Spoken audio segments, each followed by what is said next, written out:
Boa noite a todos, com muita alegria, gratidão a Deus, gratidão à espiritualidade maior da nossa querida Casa de Emmanuel. Vamos dar início a mais um estudo de quinta-feira do livro Caminho, Verdade e Vida. Hoje vamos estudar o item 111, Orientadores do Mundo.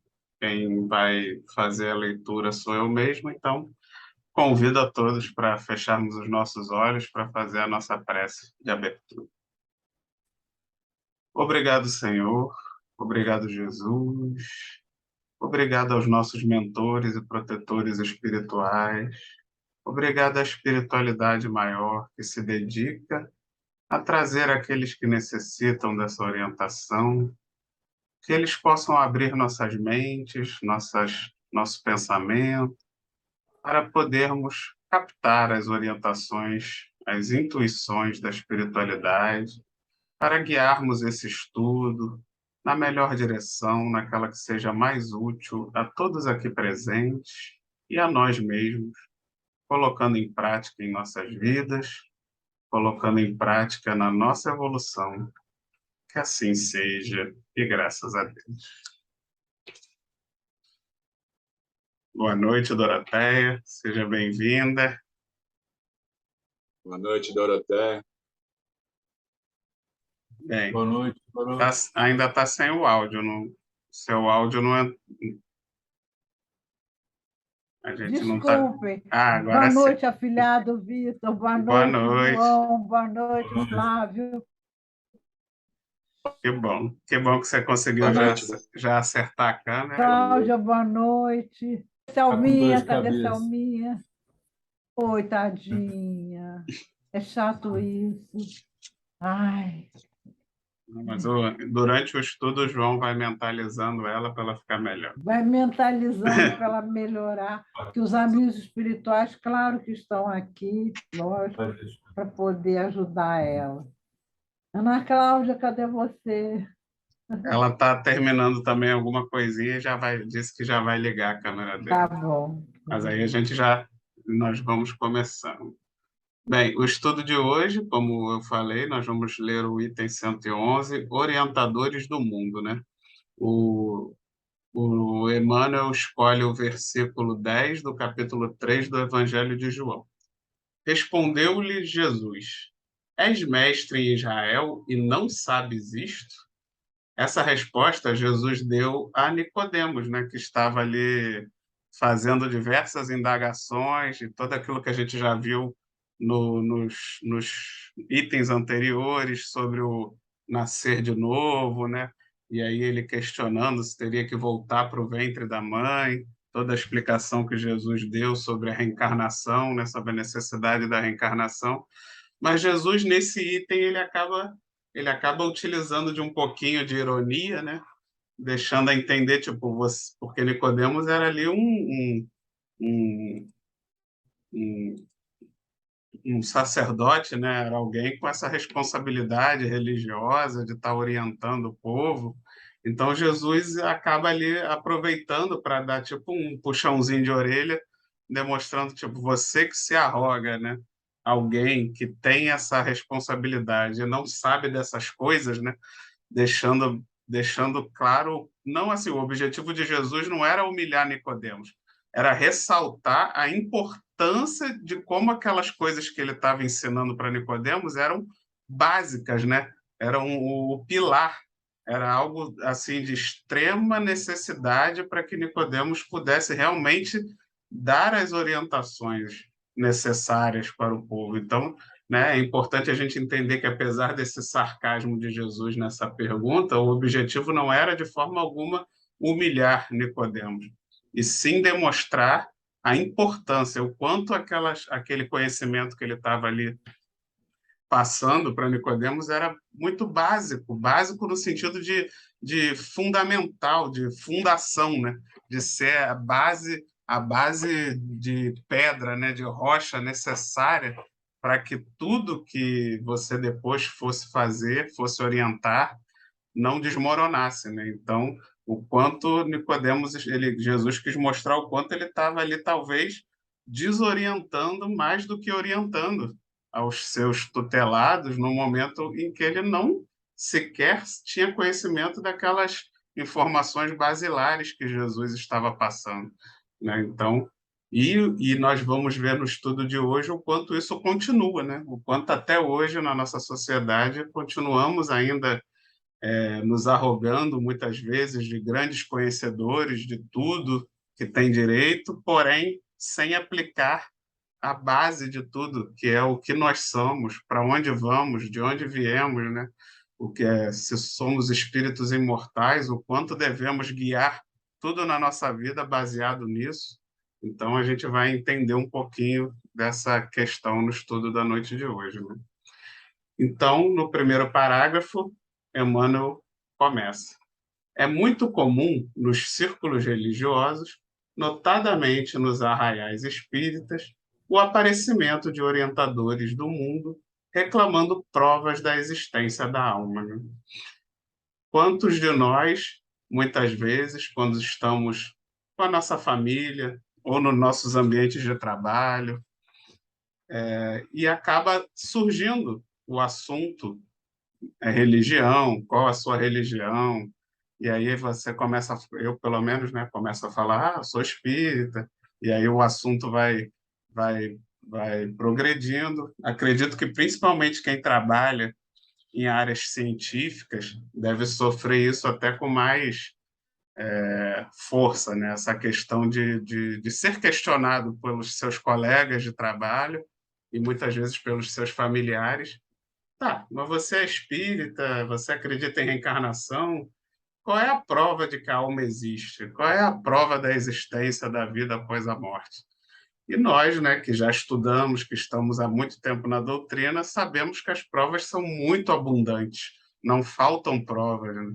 Se você mesmo mergulhar em você, na sua própria vida, porque eu penso, porque eu sou, né, porque somos racionais, porque nascemos em condições tão diferentes, porque temos crianças que já nascem com aptidões, com traços tão diferentes de personalidade, de conhecimento, de técnicas, crianças ali em tenra idade que já demonstram todas essas diferenças, criadas pelo mesmo pai, pela mesma mãe, tendo a mesma composição genética, né? Filhos do mesmo pai e da mesma mãe, apresentando tantas características, tanto de habilidades como de personalidades, que claramente você vê que não são herdadas dos pais. É uma herança que vem de algo anterior e que fica muito claro que só pode ser do espírito, de um espírito que já vem antes, que não é descendente dos pais, e sim descendente da criação primordial que foi Deus, que Deus criou os espíritos. E isso é a única explicação lógica para tantas diferenças que a gente encontra e que a gente percebe. Mas é muito comum, porque essas pessoas que chegam a nós questionando, elas vêm de uma cultura muitas vezes não religiosa, de uma cultura materialista, de uma cultura que se apega apenas aos fatos materiais, ao que os aparelhos do mundo material são capazes de perceber, e aí elas trazem essa cultura muito enraizada e elas nunca pararam para estudar o espiritismo e nem querem se dispor a esse trabalho, a esse estudo.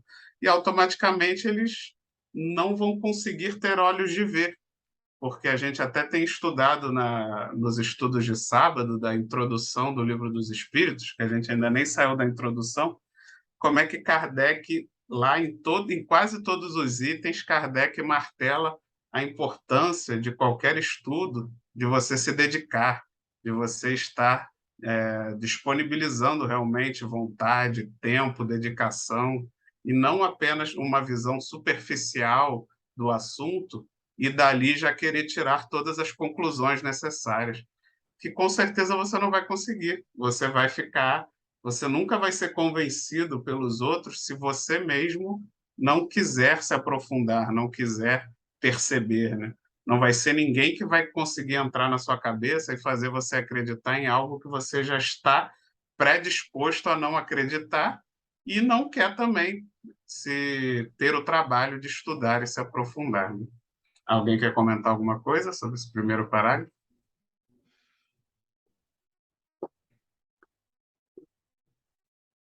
Eu acho que eu não compartilhei a tela, né? Então, vamos lá. Espera aí, deixa eu compartilhar aqui. Quando eu li o primeiro parágrafo, né? Desculpa aí. Então, esse primeiro parágrafo aí que eu estava comentando, né? É muito comum nos círculos religiosos, notadamente nos arraiais espíritas, o aparecimento de orientadores do mundo reclamando provas da existência da alma, né? Então, isso que a gente comentou até agora. E continua, então, Emmanuel. Tempo virá em que semelhantes inquirições serão consideradas pueris, porque, afinal, esses mentores da política, da educação e da ciência estão perguntando, no fundo, se eles próprios existem, né? Então, a doutrina espírita nos mostra que, com o avançar da ciência, com o avançar da sociedade, com o avançar da evolução mesmo dos espíritos, cada vez mais nós vamos chegando nessa certeza da vida espiritual, né? Conforme nós vamos evoluindo, o planeta também, né? Sabemos que o nosso planeta está passando de provas e expiações para um planeta de regeneração, e quanto mais os planetas vão se aproximando de um planeta feliz, de um planeta onde a maioria dos espíritos que ali habitam são puros, mais esse nosso corpo de carne vai se tornando mais leve, mais o nosso perispírito também vai se tornando de uma matéria semimaterial, porém cada vez mais etérea. E isso tudo vai fazendo com que a gente tenha essa ligação entre o mundo físico e o mundo espiritual cada vez mais próxima, né? A gente vai tendo essa ligação, essa aproximação cada vez maior entre os dois mundos, encarnados e desencarnados, onde a gente vai tendo a certeza cada vez maior dessa existência, dessa pré-existência da alma.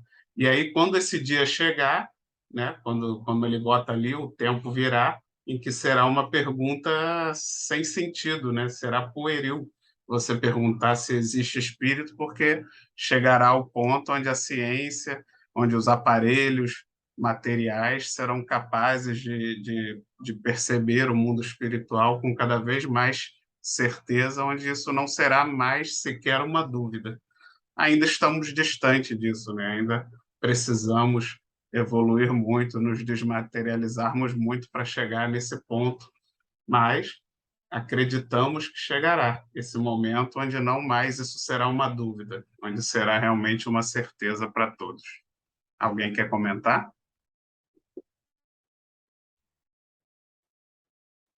Tem uma coisa interessante nisso aí, né? Até para os espíritas mesmo, né? De uma maneira geral, eu até me considero e me coloco nessa situação. A gente fica lendo os livros, né? Assiste as palestras e vê filmes, né? Peças de teatro, né? E por aí afora.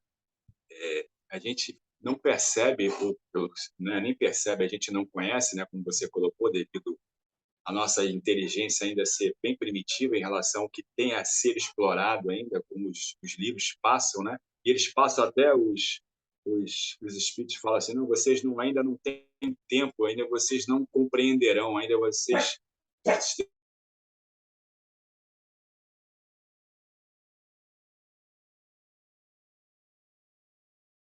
terão muita dificuldade, de uma maneira geral. Acreditar no tudo que se passa no plano espiritual, né?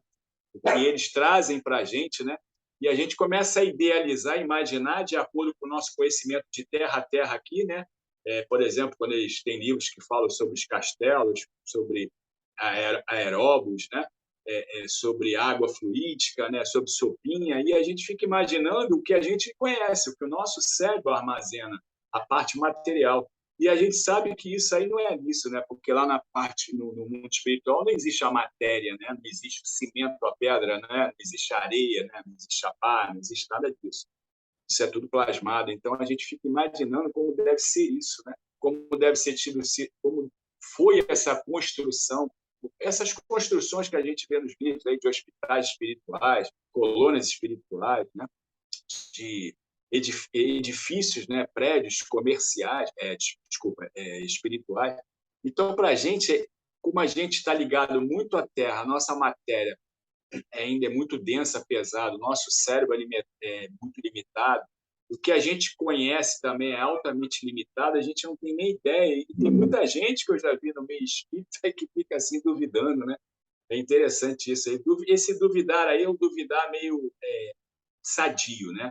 É porque não tem esse entendimento, não tem essa compreensão, porque nós somos tão limitados à nossa matéria, nos trava tanto nessa situação que fica até difícil imaginar o que tem. E isso é o que trazem para a gente, assim, no basicão, né? Tipo assim, nosso lar, colônia tal, hospital não sei o quê, áreas de umbralinas, zonas inferiores, né?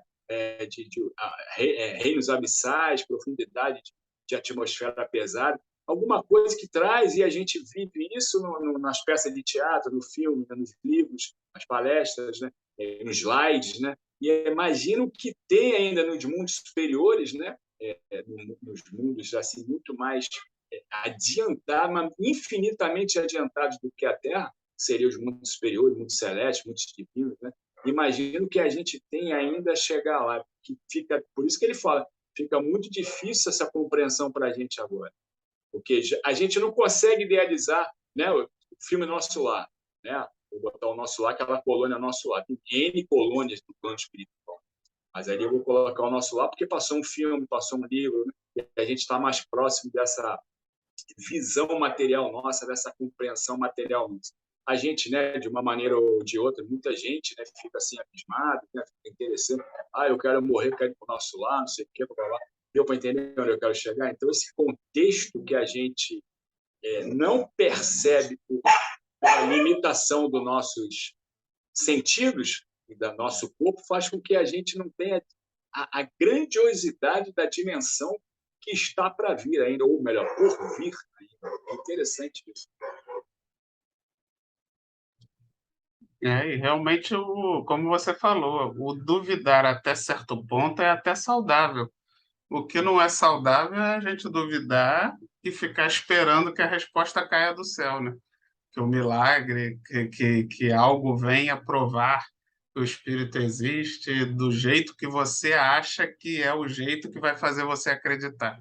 Não, tudo bem, você duvida, você não acredita, então pesquise, procure, leia a obra, né? Existem milhões de livros espíritas detalhando todo esse processo para que você consiga se convencer. Só que você não pode ficar. Agora, o problema é que muitas vezes a gente quer duvidar. Não, duvido, não acredito que seja assim. E aí cruza os braços. Não procura, então, entender como que se dá esse mecanismo. Fica esperando que aconteça algo miraculoso do jeito que você acha que é o jeito certo para poder ser convencido, né? Então, a gente precisa, sim, é bom que tenhamos nossas dúvidas, que tenhamos nossas curiosidades, mas que também tenhamos a nossa ação, a nossa proatividade em busca desse conhecimento. Você vê a parte científica, quando o Divaldo começa a dar as palestras, né, começa a conversar, você vê que a parte científica do próprio Divaldo, que é aqui, ó, tá junto com a gente aqui na Terra, tá ali na Bahia, né, vamos botar assim, bem próximo da gente ali, já se torna difícil, né? E olha só, é um espírito aqui que está com a gente aqui, né, brigando, batalhando, evoluindo, se melhorando, trazendo esse conhecimento, estudando, como você falou, e a gente já começa a se achar uma dificuldade enorme no que ele traz para a gente cientificamente, né? E olha que ele traz de uma maneira bem clara para o povão da Terra, né? É algo assim interessante isso. Agora imagine o que tem para fora aí, né? O que tem aí de conhecimento esperando pela gente ainda. Sim, mas não é tão claro, não, porque exige realmente um conhecimento prévio, né? Tem muitas obras de Chico Xavier, de André Luiz, de Divaldo, Joana de Anjos, que se você também não procurar se intelectualizar como um todo, né? Não só de espiritismo, mas como um todo mesmo, tentar entender um pouco de medicina, um pouco de anatomia, um pouco de ciência, né? Entender como é que funciona o metabolismo, as coisas. Se você não procurar de alguma forma, até mesmo na matéria, se intelectualizar nos assuntos, ter uma certa base, você não entende nada. São assuntos complexos, são assuntos realmente difíceis, e é isso que a espiritualidade quer de nós, é isso que Deus quer de nós, que a gente busque conhecimento, que a gente busque se aprofundar, se intelectualizar, para que a gente cada vez mais avance, cada vez mais a gente tenha capacidade intelectual de compreender esses ensinamentos que a espiritualidade tem trazido, né? Realmente não é fácil, não. Exige dedicação, exige estudo, né, da nossa parte. Tá sem som, Doroté. Concordo com isso que você falou, perfeito. Mas sem esquecer a reforma dos sentimentos. Isso é fundamental, mas é fundamental. Porque senão cai naquele espírita que conhece tudo, mas e aqui? Tem que ser assim, aqui e aqui, trabalhando juntos, não é? E Perfeito. é o cuidado que a gente tem que ter, né? Porque senão a gente começa a ficar Isso, muito isso que você só está falando, intelectual, sabendo, isso aqui, ó, vai embora. isso que você está A falando é gente tem que ter exatamente muito cuidado, o mas terceiro muito parágrafo cuidado, ali, ele vai falar exatamente isso que você está falando. É muito cuidado. muito importante mesmo.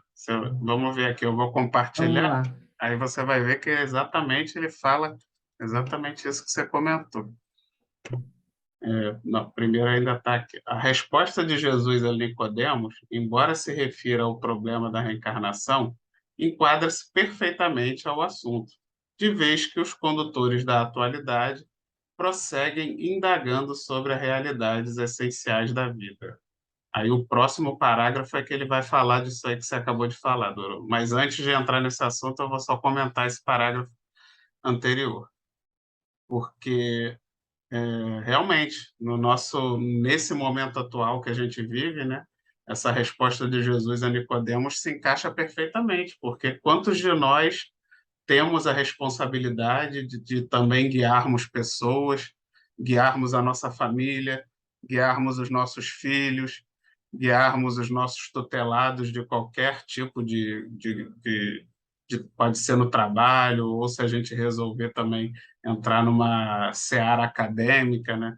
Então, a gente tem ali, né, em diversos momentos de nossas vidas, nós temos pessoas à nossa volta que, de alguma forma, são influenciadas, são dependentes, precisam ser guiadas por nós, pelo menos até um certo ponto.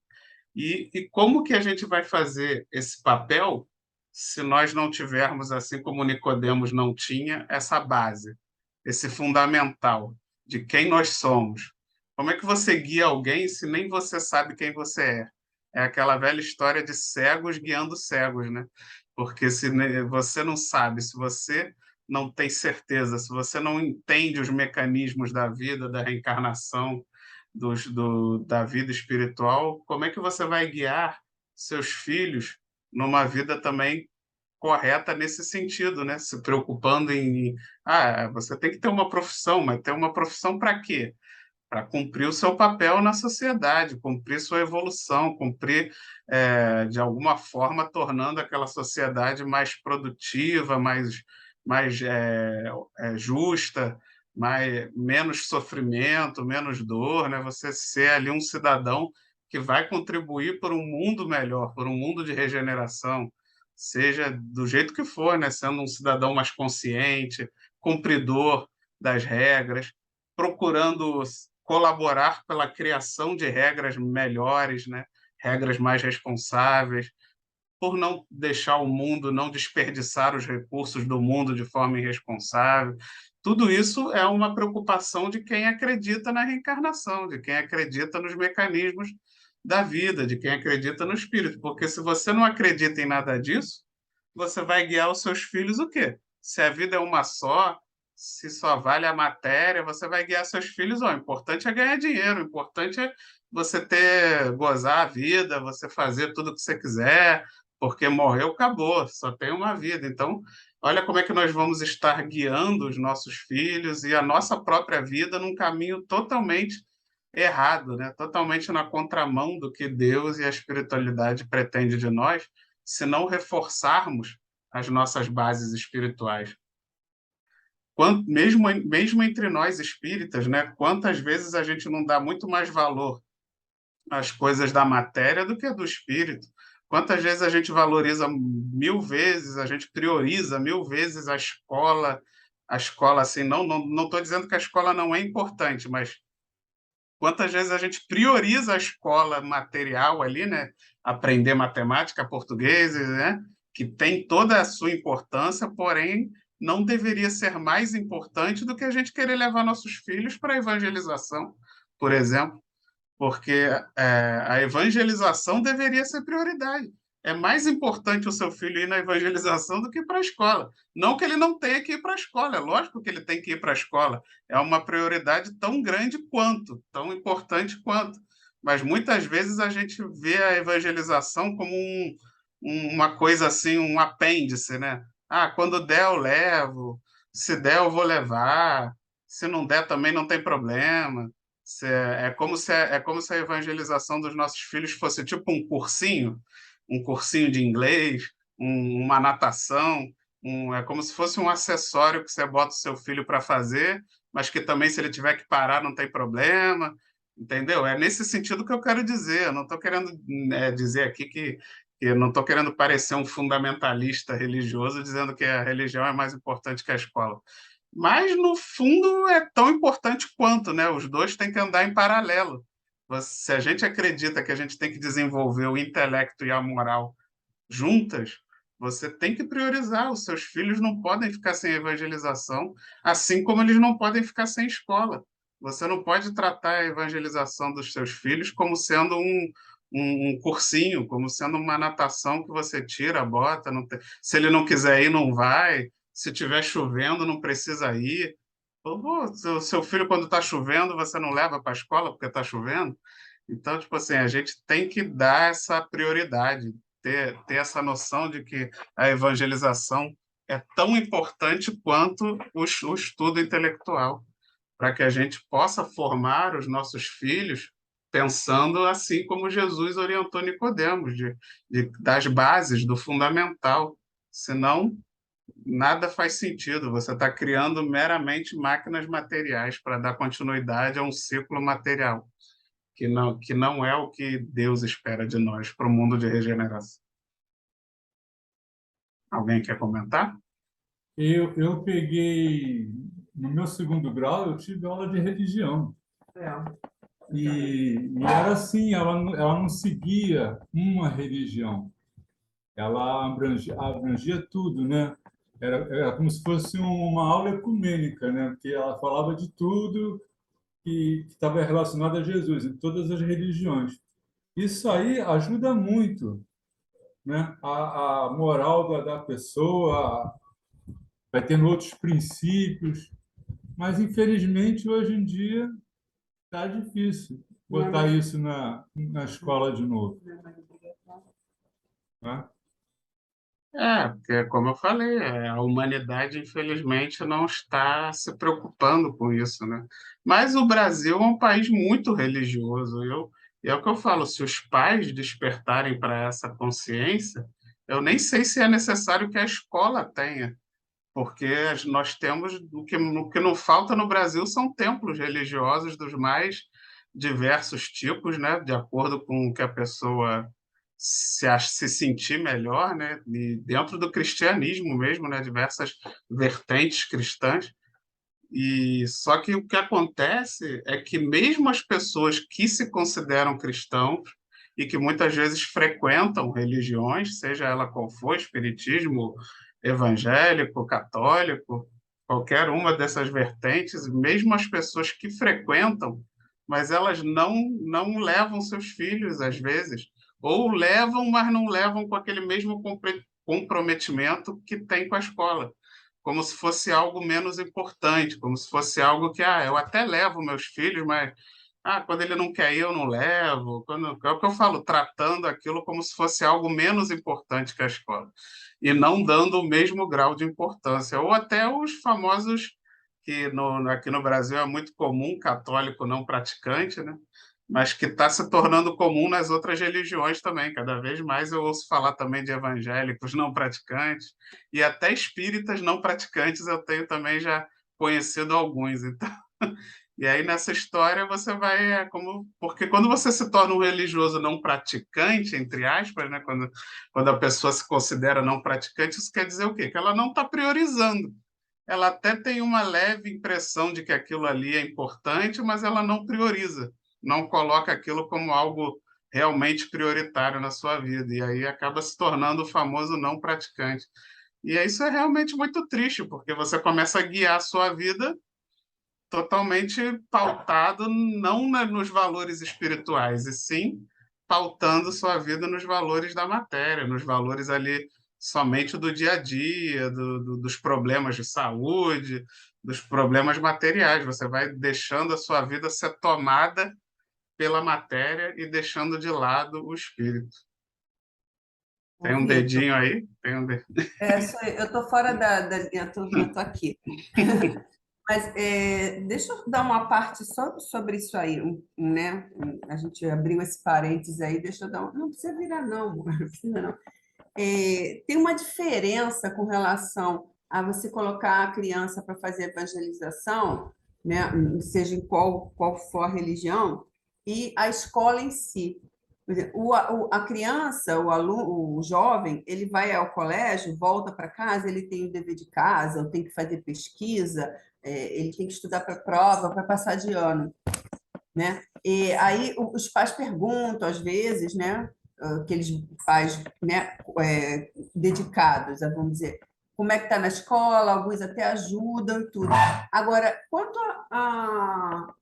a evangelização, a criança vai, quando chega em casa, os pais não perguntam como foi a evangelização, né? O que aprendeu hoje?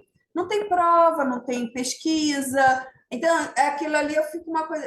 A pessoa vai lá fazer musculação na academia, volta para casa e esquece que tem lá. Já acabou, passou. E isso acontece muito. Falta, acho que um pouco também de integrar isso na família. O que você aprendeu hoje? Qual foi o estudo? Tá, esse aqui. Aí vai usando os exemplos dentro de casa, comentando, né, dentro da rotina, para introduzir isso dentro do conceito para a criança entender na prática, né, e junto com a família. Isso não acontece. Não estou dizendo que nenhum faz, mas na grande maioria não acontece. Fica restrito só naquela aula e acabou. É perfeito o que você falou. Precisa realmente colocar isso como se fosse uma lição mesmo para o futuro, passar de ano, né? Botar na prática, né? Mas como eu falei, a humanidade ainda está um passo atrás disso do que você falou. Porque isso que você falou é perfeito, seria um mundo perfeito, mas a gente ainda está um passo atrás, os pais nem levam, nem levam. Quando levam, também não procuram saber como é que foi, não se exatamente, interessam. não priorizam. Então, tipo assim, o segundo passo seria esse que você falou, que realmente não basta só levar, que, aliás, é uma coisa que eu sempre admirei muito no espiritismo, que pelo menos o que eu percebi em todas as casas espíritas que eu frequentei, que tem evangelização, eu sempre percebi essa vontade dos evangelizadores de incentivar que os pais fiquem na evangelização, que não seja exatamente igual uma escola, onde você deixa seu filho, E vai vai embora. embora e depois vem buscar. Não, o Não, objetivo é que os pais também participem, para que eles também isso, sejam evangelizados e exatamente ocorra o que a Selma acabou de falar, essa troca, né, entre o que os exatamente. pais aprendem lá embaixo no grupo de pais com o que as crianças estão aprendendo lá em cima na salinha das crianças. Esse é o Exato. objetivo, porque quando eu fiz catecismo, né, quando eu era criança, era exatamente essa questão tipo escola. Meus pais me largavam lá na igreja, tá? Você tem a aula, bateu o sinal, vem buscar e vai embora para casa. Então, exatamente não tinha essa interação da família. E todo o centro espírita, pelo menos os 3 que eu frequentei até hoje, que tinham evangelização, você vê essa vontade, essa importância, essa preocupação de fazer com que os pais fiquem durante a evangelização, que eles também participem da evangelização e que não achem que é só igual escola, deixar seu filho e pegar depois. Porque é exatamente para que a gente alcance esse segundo passo que a Selma falou, de realmente interagir, de realmente estar conversando com os filhos sobre o que você aprendeu. E lá a gente conversou sobre isso também, só que lógico que os adultos vão falar de uma forma mais adulta, as crianças de uma forma mais lúdica, mas você vai, né, exatamente fazendo essa interação entre pais e filhos e o dia a dia em casa, porque aí você, durante a semana, as coisas vão acontecendo e você lembra do que aconteceu na evangelização no sábado e lembra que a gente aprendeu isso e como é que a gente tem que agir e vai trocando essa figurinha, né? Não estou querendo aqui parecer que eu sou um pai melhor que ninguém, até porque eu erro muito e também deixo muito de praticar essa questão que a Selma falou, mas acredito que em alguns momentos, menos do que deveria, eu já consigo tentar colocar em prática exatamente por causa dessa convivência, da gente também, né, de eu estar também na evangelização, aprendendo as mesmas coisas que eles estão aprendendo, porque todos nós precisamos. Né? Então, vamos lá. Agora é exatamente o que a Doroteia tinha falado anteriormente. Ó.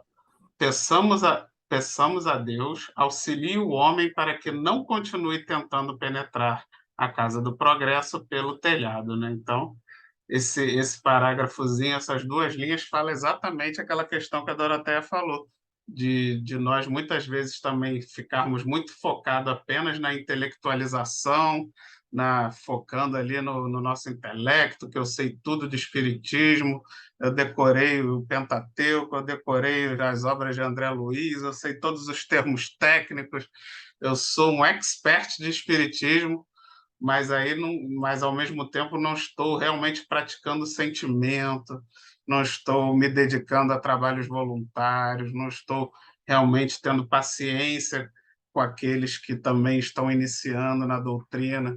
Aí eu me coloco como sabe tudo, metido, que não tem paciência, que não que não que fica ali se vangloriando porque sei de tudo. E aí você é como se você quisesse entrar pelo telhado, você quisesse pular etapas, né? E aí você vai estar, só que você vai ser uma asa capenga, você vai estar ali batendo uma asa grande e a outra pequenininha, e você não vai conseguir alçar grandes voos. Mesmo que você alcance uma certa altura, provavelmente você vai cair, porque não vai ter a fundação, não vai ter a base necessária para se manter, a base moral necessária para realmente se manter lá no alto. Porque só esse conhecimento puramente intelectual, sem o sentimento, não é suficiente. Alguém quer comentar? Então vamos em frente. O médico leviano, até que verifique a verdade espiritual, será defrontado por experiências dolorosas no campo das realizações que lhe diz respeito. O professor, apenas teórico, precipitar-se-á muitas vezes nas ilusões. O administrador improvisado permanecerá exposto a erros tremendos, até que se ajuste à responsabilidade que lhe é própria. Né? Então, aqui ele dá os exemplos, né, das mais diversas atividades, o médico, o professor, o administrador, todos acabam falhando miseravelmente por não se aprofundarem nas verdades, nas bases do espírito. E podemos colocar esses exemplos que ele coloca aqui no parágrafo como nós em humanidade. Todos nós em humanidade, unidos, vamos falhando e caindo, porque não nos preocupamos em formar uma sociedade, em formar profissões, em formar profissionais, em formar cidadãos que sejam realmente cidadãos conscientes, preocupados com a vida espiritual, preocupados com a vida fora da matéria, preocupados com a reencarnação, conscientes de que são herdeiros de si mesmos.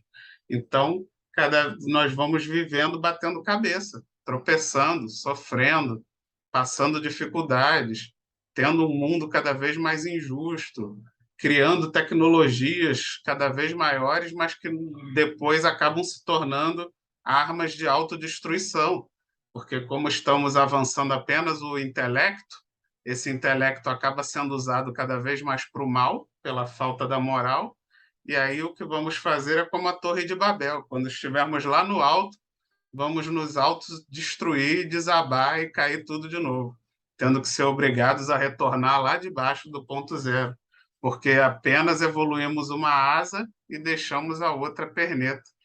E isso vai trazer as consequências, vamos sofrer as consequências de termos um intelecto muito avançado com uma moral ainda muito pequenina. Vamos nos tornar vítimas de nós mesmos.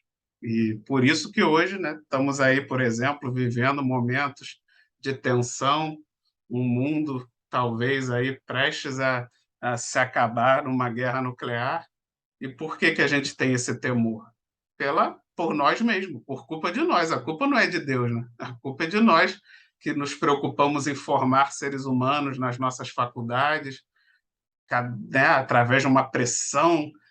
Quem já estudou numa faculdade, né, quem já fez eu nem fiz doutorado e mestrado, só fiz pós-graduação e já achei brabo.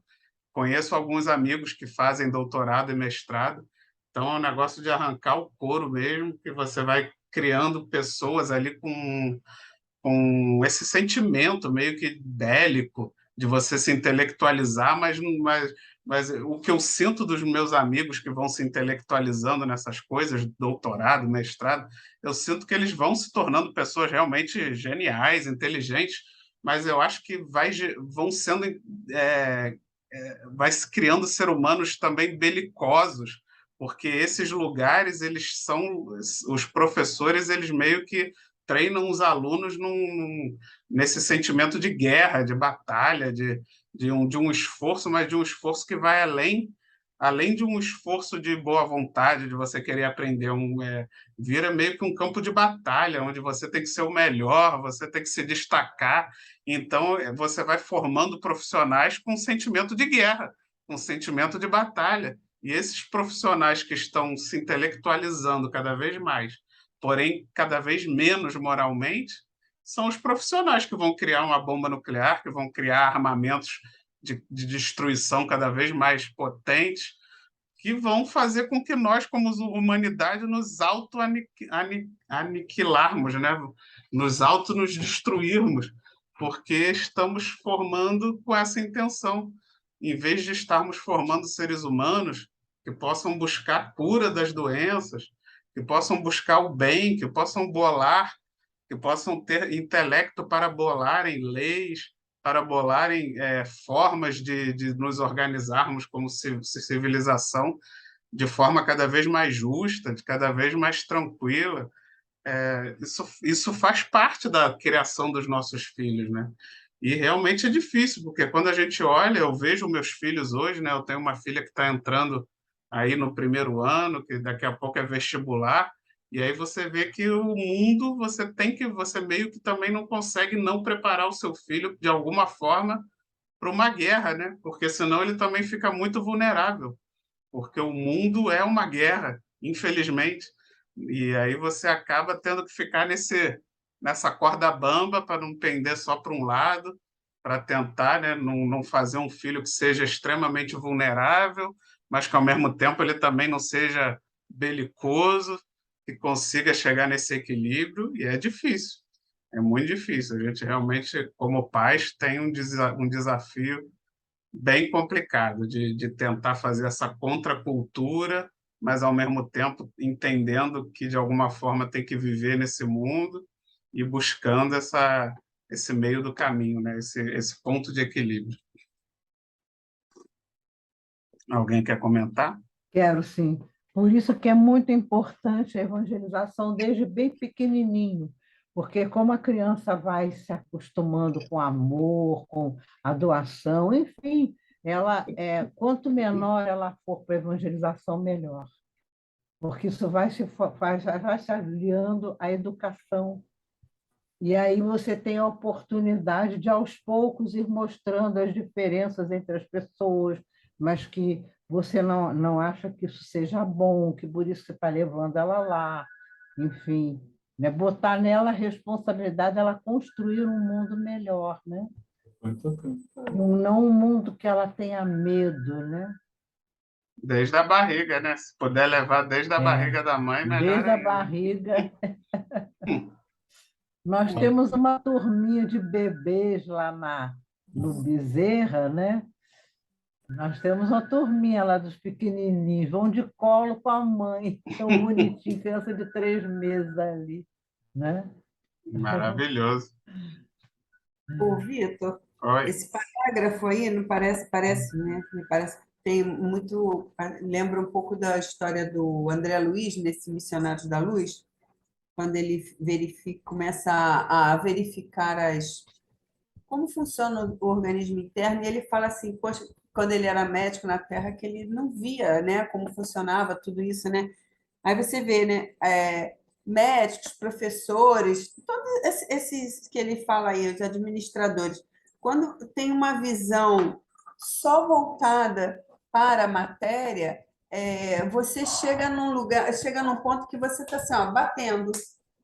Você não consegue ir mais à frente, você não consegue ampliar o seu campo de visão, de aprendizado, de nada, porque existe, que a pessoa não, enquanto ela não aceita que nós não somos só matéria, nós somos espíritos, existe uma alma, né? Existe um Deus, eles vão sempre ficar na arrogância deles, que sabem tudo, mas não são capazes de ir mais à frente, né? Com um aprendizado que tem muito mais a oferecer. Eu lembro que o André Luiz fala sobre isso também, né? De reconhecer que tem uma alma, a gente consegue solucionar, explicar até fatos que não tem como explicar quem é só materialista, né? A reencarnação esclarece muitas coisas, né? A parte espiritual, né? A alma, ela te dá uma visão, né? mais para frente, né? De tudo, né? Do que ficar sempre só lá na restrição da matéria, não é isso? Perfeito. Com certeza os tratamentos médicos seriam bem mais eficazes, ou no mínimo, bem mais humanizados se eles levassem em conta o espírito e a vidas anteriores e o futuro, né? A mesma coisa o professor. Imagina se as escolas formassem não para você passar no vestibular, mas para você realmente se formar uma criança, um adulto intelectual e moralmente pleno. Se os administradores, né, se os políticos, por exemplo, administrassem os governos dos países, não pensando nas suas eleições e na manutenção dos seus cargos, e sim pensando que o planeta e que eles vão reencarnar nesse mesmo planeta, nesse mesmo país e serão herdeiros de si mesmo, talvez numa condição ali paupérrima como o povo. Então, tipo, como é que esse administrador não faria uma administração muito melhor se ele pensasse que ele pode reencarnar na situação mais pobre daquele país que ele administra? E nós, principalmente nós, como pais e mães e familiares, como nós também criaríamos os nossos filhos se acreditarmos e tivermos fé na vida futura e nas reencarnações. Porque, como eu falei, mesmo nós espíritas, a gente mesmo supostamente acreditando, a gente acaba sendo guiado mais pela matéria, mais pelo furacão da matéria, do que realmente pelo que a gente aprende no centro espírita, né? Então, a gente precisa realmente ter essa preocupação em todos os graus da sociedade. Tínhamos que aprender mais aquela historinha das crianças da África, né? A usar mais o Ubuntu, né? Aquela historinha do Ubuntu, que um não pode ser feliz se o outro não está. Né? É muito interessante. A prática do Ubuntu entre nós seria maravilhoso.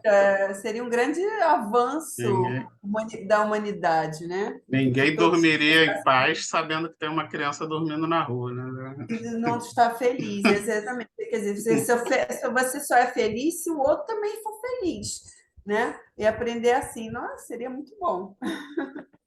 Maravilhoso.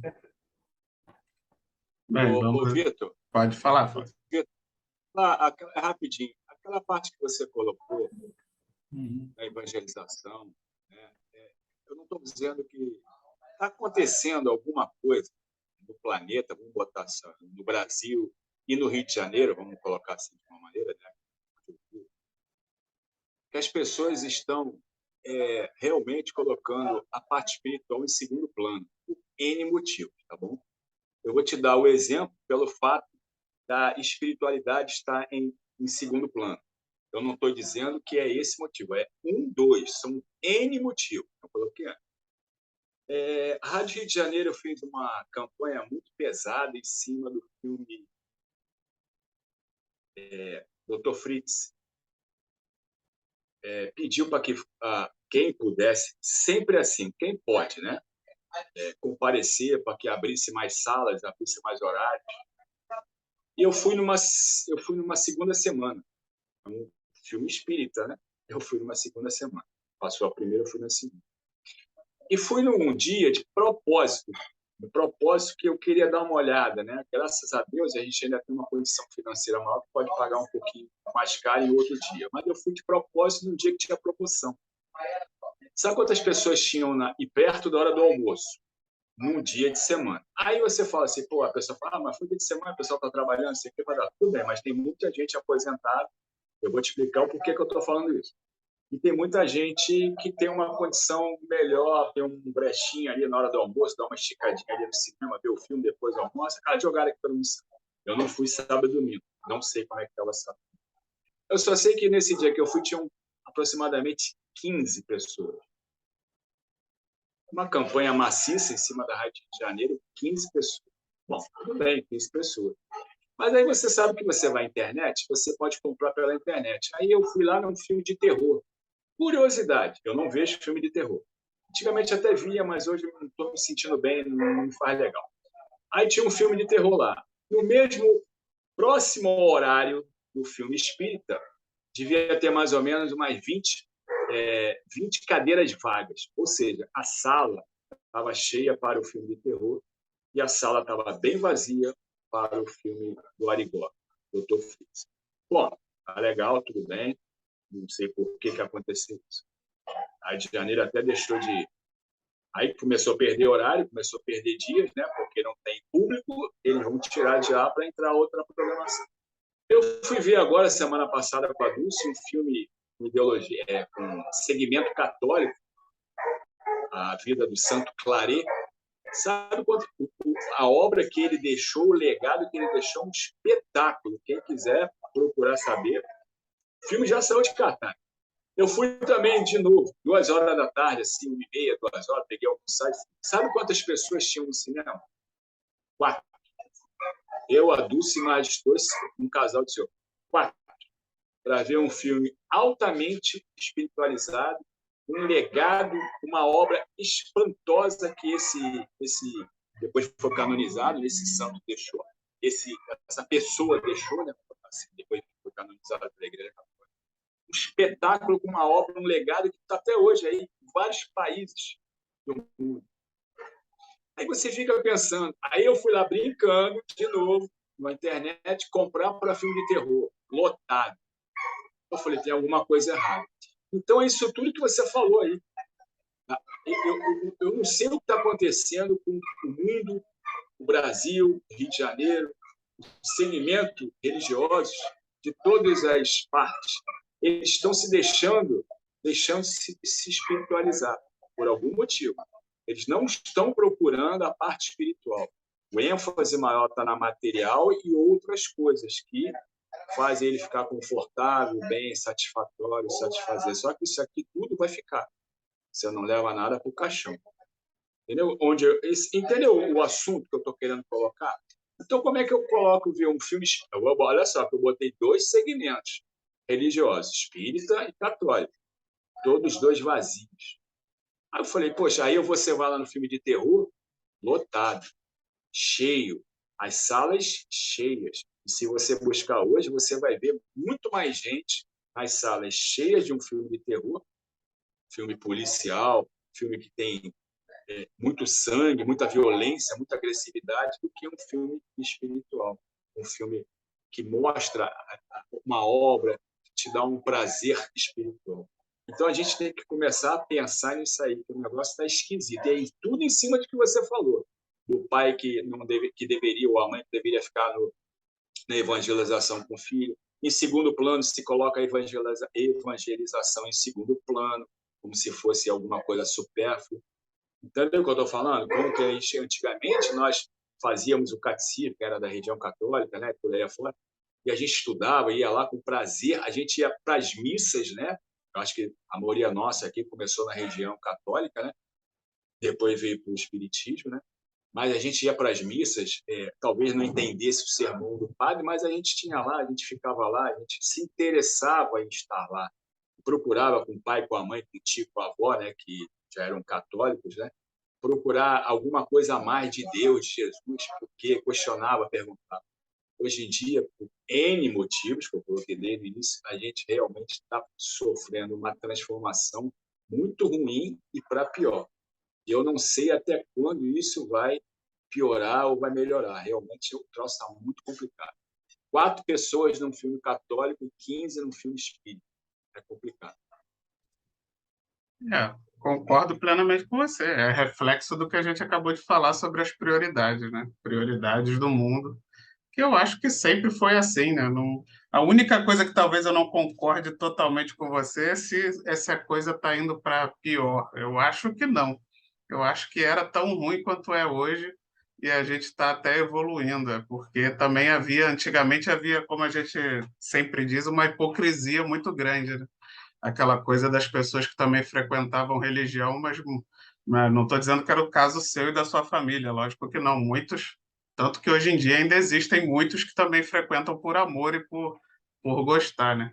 Mas antigamente você tinha uma presença maciça da religião, mas também por uma certa imposição cultural, né? E não que as pessoas realmente queriam, como eu levantei para a Selma ali, né?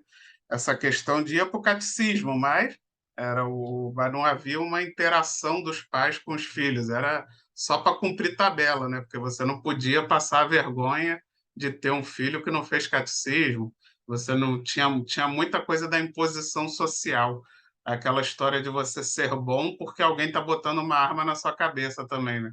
E aí meio que não vale tanto, né? Não é que foi um momento, eu acho que foi um momento necessário para que a palavra se difundisse, para que as pessoas, de alguma forma, mesmo que contra a vontade, conhecessem o conteúdo da mensagem do Cristo.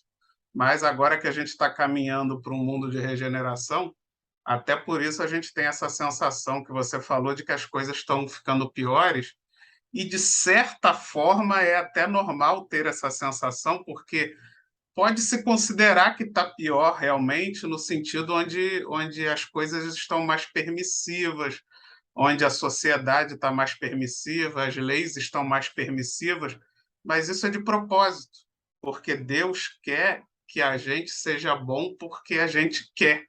Deus quer que a gente vá e seja religioso porque a gente quer. Deus quer que a gente vá no cinema e escolha ver um filme religioso em vez de ver um filme de sangue, porque a gente quer. E não porque você está com uma arma apontada para sua cabeça. Quando eu digo arma apontada para a cabeça, seria os costumes da sociedade antigamente, né? Porque ai de você se você não cumprisse aquela tabela, mesmo que você não quisesse, você seria excluído socialmente. Então acabava sendo uma coisa muito hipócrita, muito falsa, e não de coração, e não porque a pessoa queria realmente estar na igreja. Então, isso também a gente tem que levar em conta que é como se fosse o efeito colateral do momento. Deus, Jesus, quer realmente que os humanos demonstrem merecer estar no mundo de regeneração, né? Querer estar no mundo de regeneração porque realmente quer, e não porque está com medo de uma repreensão social por não estar cumprindo tabela de algum, né? Como era antigamente, né? Que tinha aquela questão, não podia separar se você fosse divorciado, a mulher principalmente sofria muito preconceito. Então Tem N coisas que antigamente as pessoas aparentavam ser melhores do que hoje, mas era muito mais aparência do que verdade. Tanto que quando liberou, conforme a sociedade foi liberando geral, a maioria das pessoas optaram por dane-se, não cumprir mais com esses protocolos, né? O que prova que era, na verdade, uma grande hipocrisia que foi se desmascarando, mas que faz parte do processo para separar o joio do trigo, né? Para você realmente conseguir enxergar a diferença entre o joio e o trigo. Mas é turbulento, realmente vamos passando por uma turbulência grande nesse processo. Bem, vamos para o nosso último parágrafo, né? Para não ficar muito tarde. Por esse motivo, a resposta de Jesus aplica-se com acerto às interrogações dos instrutores modernos. Transformados em investigadores, dirigem-se a nós outros muitas vezes com ironia, reclamando a certeza sobre a existência do espírito. Entretanto, eles orientam os outros e se introduzem na vida dos nossos irmãos em humanidade. Considerando essa circunstância, em se tratando de problema tão essencial para si próprios, é razoável que não perguntem por que devem saber. Então, aqui nesse último parágrafo, Emmanuel faz um grande resumão, né? Ele bota ali que, né, essas pessoas que se dizem, que se acham conhecedoras, né, por terem aí mestrado, doutorado, saber de tudo, se consideram sabe-tudos, tratam com ironia aqueles que acabam valorizando mais essa questão do espírito, da vida espiritual. Essas pessoas extremamente intelectualizadas, elas agem com ironia.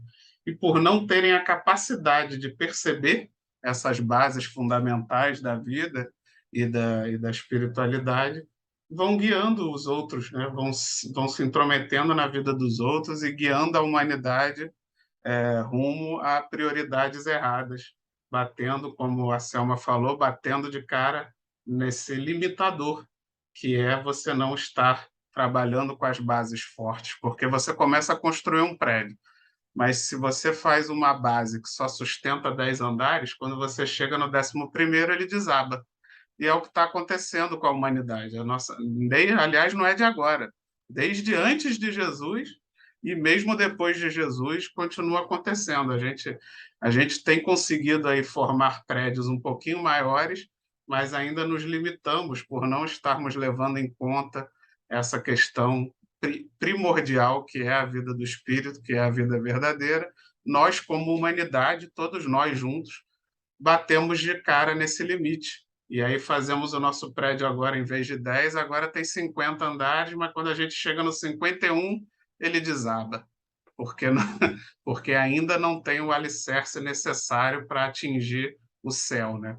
Para atingir ali o céu que a Torre de Babel queria chegar, nós estamos igual a Torre de Babel. A gente chega lá no alto, aí chega num determinado ponto e desaba, porque a gente não tem os alicerces necessários para atingir realmente o ápice, para atingir a pureza que Deus espera de nós, né? Infelizmente, mas entre essas dores e esses sofrimentos, nós vamos alcançando um pouquinho mais. Mas se a gente se dedicar um pouquinho mais, se a gente se preocupar um pouquinho mais, a gente pode minimizar esse processo de dor e acelerar a nossa evolução. Era isso que eu tinha para a noite de hoje. Alguém quer fazer mais algum comentário final?